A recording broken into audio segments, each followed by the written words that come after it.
ILTV Plus, your news from Israel and more 24/7. Start your free trial today. Subscribe at ILTV.tv and watch from any device. All right, now speaking of adjustments to Knesset bylaws, Israeli cabinet ministers on Sunday unanimously approving of a draft bill that would set term limits for the office of the prime minister. The proposal put forth by Justice Minister Gideon Sa'ar of the New Hope Party, who promised to take on this issue while he was still on the campaign trail.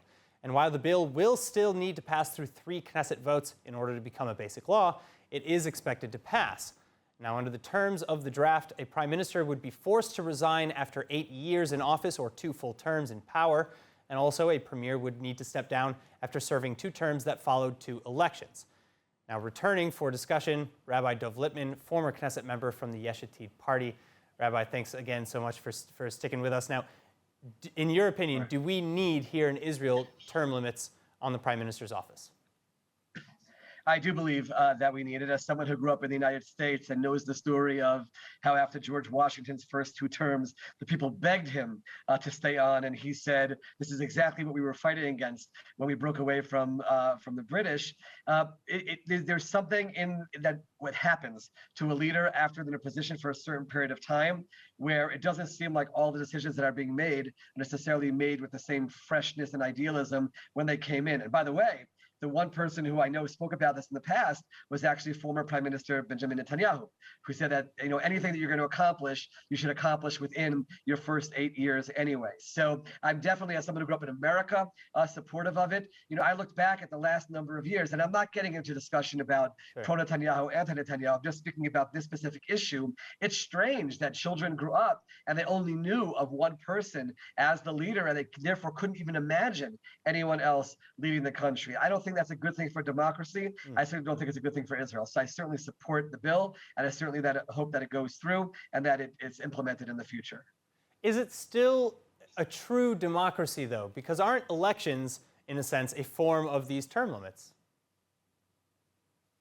On a certain level, that's true. But again, you can ask that question about other countries, certainly the United States, which is an example of democracy where you have that rule in place. I think that there are times that you have to say there's steps that we can take that are best for the country, even if it goes against what the people might want. And a large reason for that is what we've seen over the last number of years, where certainly large numbers of people in Israel, the largest number of people in Israel, wanted Netanyahu to continue as a prime minister. But given the situation of the number of years that he was incapable of forming a government, and that caused the stalemate that we were in. There are times when, yes, even the Knesset, the elected body, can make decisions that does take away the right to vote from the people. By the way, the same thing applies to the possibility of not allowing someone to run if they're under indictment. People say the same thing. It's a democracy. If they want to run, no. There are certain values that we run by, and those values say, hopefully, that someone who's under indictment cannot run as prime minister. And that would be the case over here as well, where we say that for the sake of democracy, for protecting democracy, to make sure we have a healthy and vibrant democracy, we're actually going to prevent certain people from running after they've been in position for a number of years. All right, well, so there are other arguments against term limits, of course. I'm playing devil's advocate. They include that they take choices away from voters by actually preventing otherwise qualified candidates from seeking re-election.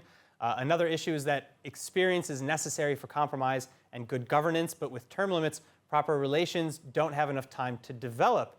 And of course, likewise, officials under term limits tend to be, by default, less experienced, at least in politics, meaning that they'll be more likely to lean on unelected individuals like analysts, policy experts, lobbyists, et cetera, to make their decisions.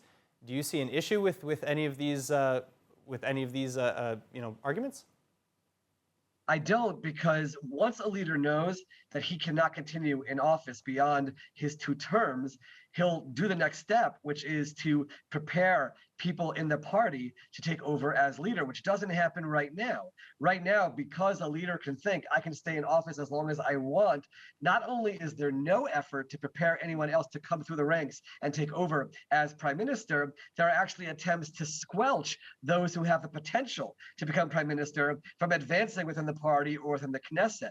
So I think this will build in a wonderful system where a leader will know they need to bring people up within the ranks if they want their party to stay in power with their ideals, and that will enable those people to gain the necessary experience, take over the reins once that leader has to move aside because of the term limits. All right, so why not put some sort of term limit on all of the Knesset? I could see that. I'll be honest with you.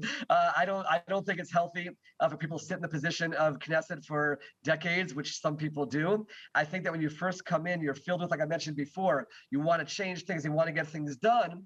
And then at a certain point, it does just become a job. So I would certainly support such a measure. By the way, I would say the same thing. I'm not a U.S. citizen, and I have no ability to tell anyone what to do. But I don't think when I read about the founding of the United States, I think the idea of the House of Representatives was that regular people from amidst the population would go every 2 years and serve there, but not be reelected over and over again, time after time, and be there for decades. So, Aaron, I would certainly support a measure like that, both in Knesset, both in municipal leadership as well. I think that's important in order to have a freshness and a newness, and it also prevents a lot of the corruption, which unfortunately has crept into Israeli politics and politicians.